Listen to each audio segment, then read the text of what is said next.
Hello नाज़रीन, आप देख रहे हैं ड्रामा सीरियल दाव। अगर आपको हमारी ये वीडियो अच्छी लगे इसको लाइक करें और हमारे यूट्यूब चैनल पाकिस्तान ड्रामा को सब्सक्राइब करें। लेकिन जो नेहा होती है वो काफ़ी ज़्यादा परेशान होती है, बल्कि आसिम से काफ़ी ज़्यादा खफा भी होती है, क्योंकि इस वजह से कि उसने बिल्कुल भी अच्छा नहीं किया उसके साथ। लेकिन जो आसिम की माँ होती है उसे इस बात की कोई फिक्र ही नहीं होती, क्योंकि वो अपने बेटे के साथ नेहा को बिल्कुल देखना ही नहीं चाहती। लेकिन जो आसिम होता है जब वो वापस आता है तो उसकी बहन सुंबल उससे पूछती है कि आप भाभी को लेने गए थे, वो लेकर नहीं आए। लेकिन आसिम उसे बताता है कि मैं लेने तो ज़रूर गया था, लेकिन उसने आने से इनकार कर दिया, वो नहीं आना चाहती। लेकिन सुंबल अपने भाई से बताती है कि मुझे पता है ये सब कुछ मेरी ही गलती है, मुझे ऐसा नहीं करना चाहिए था, इसमें किसी का और कसूर नहीं है, सब मेरी ही वजह से हुआ है। लेकिन आसिम अपनी बहन से पूछा कि आखिर मुझे बताओ कि क्या वजह है। लेकिन सुंबल उसे बताती है कि इस घर में जितनी भी परेशानियाँ या जितना भी सुकून बर्बाद हुआ ये सब मेरी वजह है, इसमें ये मुझे ही ऐसी बातों पर काफ़ी ज़्यादा गौर करना चाहिए था। लेकिन जो आसिम होता है वो अपनी बहन से कहता है कि मुझे सबसे पहले उस लड़के का पता करना होगा, आखिर उसका क्या रिश्ता है उसके साथ, नेहा के साथ। लेकिन सुंबल इस बात को जानती है और वो भी अपने भाई से ये बात छुपाती है और बल्कि उसको नहीं बताती कि आखिर नेहा का क्या रिश्ता है उस लड़के के साथ।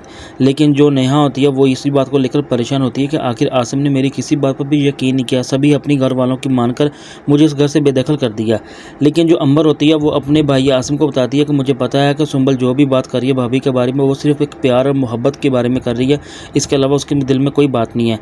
लेकिन आसिम अपनी छोटी बहन की ये बात सुनकर बड़ा हैरतज़दा तो होता है, लेकिन उसके दिल में नेहा के लिए अभी भी प्यार होता है। लेकिन वो उसे माफ़ी मांगने की कोशिश करता है ताकि वो उसे माफ़ कर सके। लेकिन नेहा को इतना गुस्सा होता है कि वो बिल्कुल भी किसी कीमत पर उसे माफ़ नहीं करना चाहती, क्योंकि उसने सबके सामने उसकी इंसल्ट की है।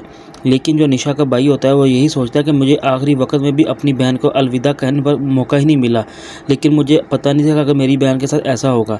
लेकिन जो साथ की माँ होती है वो साथ से कहती है कि मैंने तुम्हें कितना समझाया, तुम्हारी इस गलती की वजह से इतना बड़ा मसला हो गया, लेकिन मैं तुम्हें ये समझाती थी कि वो तुम्हारी बीवी और तुमने सारी ज़िंदगी उसके साथ गुजारना है, इसलिए अब इससे पहले कुछ हो हमें यहाँ से कुछ ना कुछ करना होगा और यहाँ से छोड़ के हमें फौरी तौर पर यूके शिफ्ट होना होगा। लेकिन साथ अपनी माँ की जो बात तो मान लेता है, लेकिन दोनों माँ बेटा इसी बात पर फैसला करते हैं और जितनी जल्दी हो सके इस घर को छोड़कर वो यूके शिफ्ट होना चाहते हैं और जल्दी हो भी जाता है ताकि इसके लिए उनको कोई मसला ना हो सके।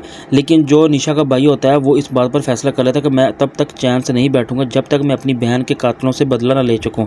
लेकिन मुझे पता होता कि अगर मेरी बहन के साथ ऐसा होता तो मैं कभी भी अपनी बहन की शादी वहाँ ना करता। लेकिन मेरे से जैसा बदनसीब इंसान कौन जो अपनी बहन को आखिरी वक्त में मिल ना सका।